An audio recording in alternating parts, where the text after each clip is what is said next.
आप चाहते हैं कि हमारे घर में सदैव सुख समृद्धि बना रहे, हमारे परिवार में सदैव मंगल रहे, हमारे परिवार में सदैव एकता बना रहे, हमारे परिवार में अखंडता बना रहे, हमारे परिवार में सब सकुशल रहे, हमारे परिवार में सब निरोग रहे, हमारे परिवार में सब मुस्कुराते रहे, हमारे परिवार में हर तरह से शांति रहे, सुकून रहे, विचार सही रहे, संस्कार सही रहे, सिद्धांत सही रहे, कार्य सही रहे, तो उसके लिए आज मैं जो आपको बताने के लिए जा रहा हूँ, ये 2 उपाय आपको करना चाहिए।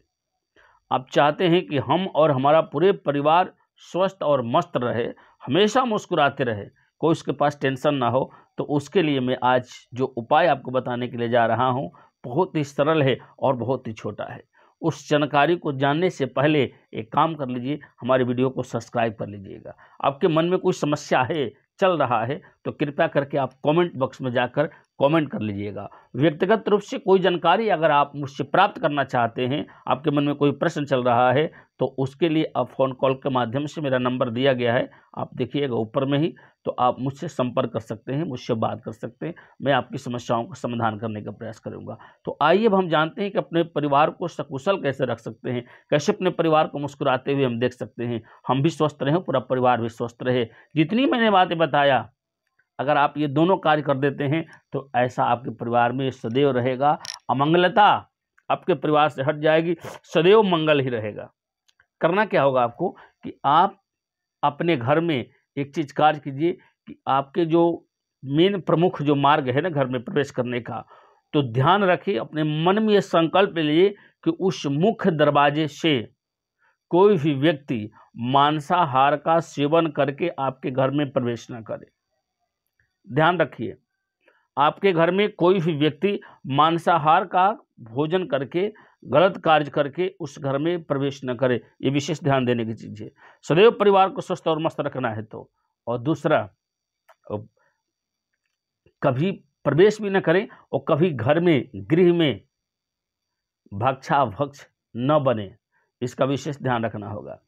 और दूसरा और सबसे महत्वपूर्ण जो मैं चीज़ बताने के लिए जा रहा हूँ, उसको ध्यान से समझिएगा, यहाँ तक हो सके तो उसको लिख लीजिए और कहीं अपने घर के दरवाजे पर लगा दीजिए, जो मैं बताने के लिए जा रहा हूँ। आज से आप एक नियम बना लीजिए कि जो भी भोजन आपके घर में बनेगा, जो भी प्रसाद आपके घर में बनेगा, भोजन जो बनेगा, उसमें आप कुछ भी मत करो, परंतु सभी भोजन की सामग्री में आप आज से ही एक तुलसी पत्ता डाल दो। क्या डालना है? तुलसी का पत्ता तमाम भोजन में आप डाल लीजिए और आचमन करके अन्नपूर्णा से निवेदन करें कि हे भगवती अन्नपूर्णा, आप अन्न की देवी हैं, आप इस अन्न के माध्यम से हमारे शरीर में जाती हैं और आप ही के द्वारा हमारे शरीर का विकास होता है, मन का विकास होता है, मस्तिष्क का विकास होता है, बुद्धि का विकास होता है।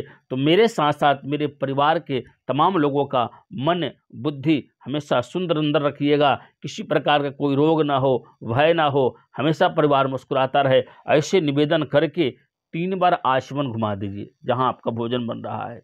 माताजी लोग भी इस क्रिया को कर सकती हैं।